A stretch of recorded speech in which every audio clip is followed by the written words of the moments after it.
लोग पढ़ेंगे उपसर्ग। दिखाई दे रहा? जी। आप लोग जी। हम लोग पढ़ेंगे उपसर्ग।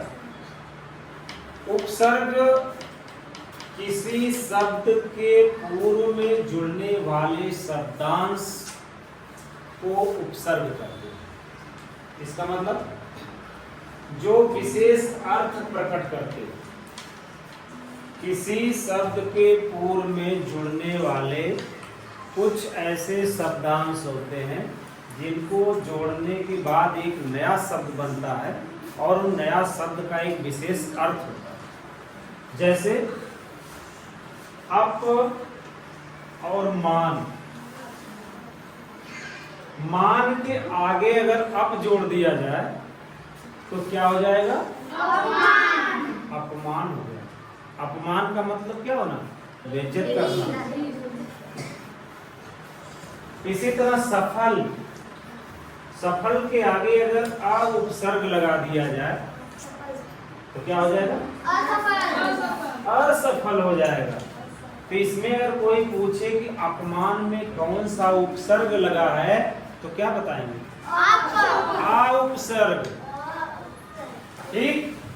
अगर कोई कहेगा सफल असफल में कौन सा उपसर्ग लगा तो क्या कहेंगे? आ उपसर्ग। उपसर्ग ना, यहाँ नीचे लिखा है उपसर्ग। ठीक। चलिए, अगर किसी भी शब्द के आगे उपसर्ग लगाते हैं तो वह पहले वाले शब्द का विलोम बन जाता है। कुछ ऐसे शब्द होते हैं उपसर्ग लगाने के बाद वो पहले वाले शब्द का उल्टा हो जाता है। चल रहा है इधर, चलने लगा इधर, एकदम उल्टा। जैसे कूल शब्द है, कूल। कूल में अगर प्रति उपसर्ग जोड़ दिए तो क्या हो गया? प्रतिकूल। वाद में अगर प्रतिवाद जोड़ दिए तो दिन में अगर प्रति जोड़ दिए तो प्रतिदिन। घात में अगर प्रति जोड़ दिए तो प्रतिघात। अब देखिए, जो विलोम वाला शब्द हम बताए वो कौन कौन से हैं कि अगर उसमें उपसर्ग जोड़ते विलोम हो जाता है। जैसे सफल। सफल में आ जोड़ दिए तो क्या हो गया? सावधान में अगर हम आ उपसर्ग जोड़ दिए तो क्या हो गया? पूर्ण में अगर आ उपसर्ग जोड़ दिया जाए तो क्या होगा? अपूर्ण। पूर्ण का मतलब पूरा करना, अपूर्ण का मतलब अभी पूरा नहीं है। उल्टा हो गया ना? ये भी हमारा कार्य, हमारा कार्य अभी पूर्ण नहीं है, अपूर्ण है। रुचि। अगर इसमें आ उपसर्ग जोड़ा जाए तो क्या हो जाएगा?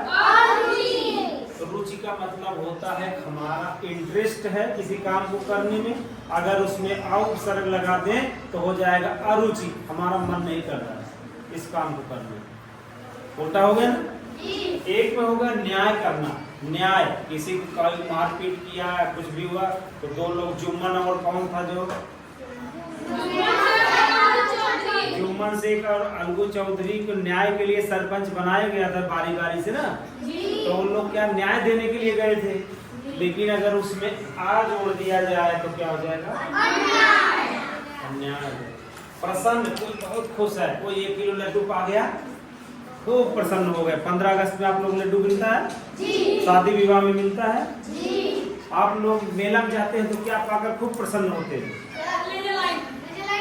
Laser light. प्रसन्न हो जाते हैं। अब अगर कह दिया जाए नहीं लेजर लाइट आपको चलाना हानिकारक है, नहीं चलाना है, तो आप मुंह गिरा लेंगे, आप प्रसन्न हो जाएंगे। सब है। तो आप आए स्कूल में खूब बढ़िया ड्रेस पहन के, टाइम से आए, टाइम से बैठे, एक जेंटलमैन की तरह ना।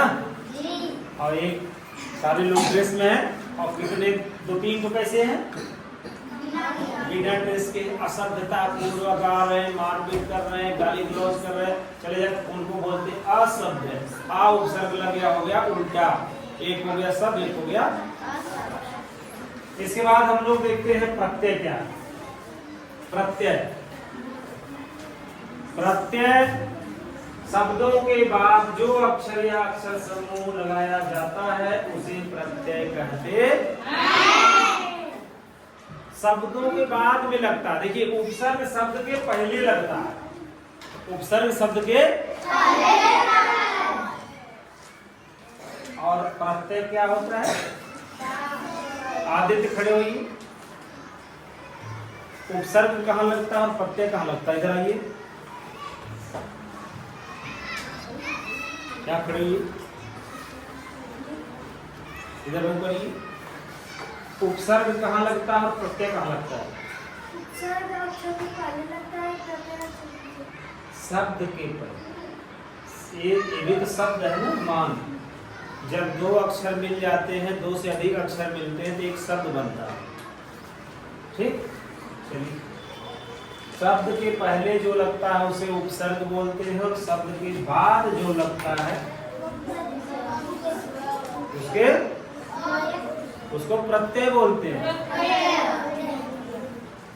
एक प्रत्यय लगाने पर शब्द का पहला अक्षर या पहला स्वर दीर्घ हो जाता है।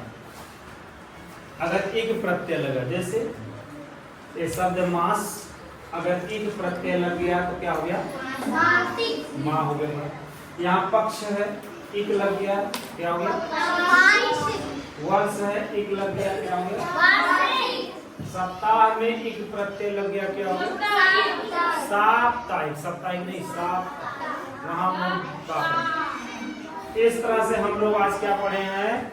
व्याकरण, भाषा, भाषा के भाग कितने रूप हैं? लिखित और मौखिक। और हम लोग क्या पढ़े? उपसर्ग और प्रत्यय।